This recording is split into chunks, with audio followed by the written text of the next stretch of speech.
Here's our water level stick. So here's 6 foot, 7 foot, 8 foot. Here's Florence last year, 9 foot. There's Hurricane Irene, 2013 maybe. Well, I can't remember. And there's 10 feet.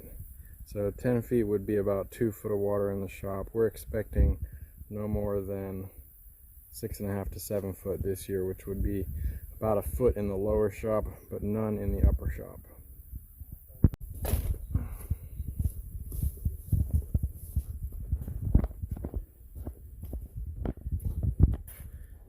Here's a video of our prep for Hurricane Dorian.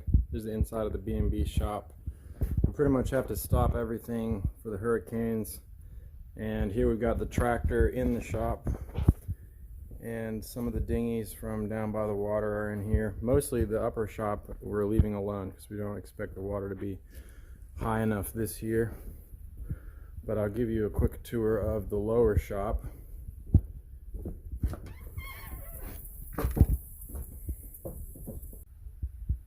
Here's a shot of the lower shop prepped for the hurricane. You can see everything that is important is up off the ground, up off the floor. We've left the lobster boat and Carlita in this shop, but everything else is packed up high. You can see why it takes about 2 days to get the shop ready every time this happens.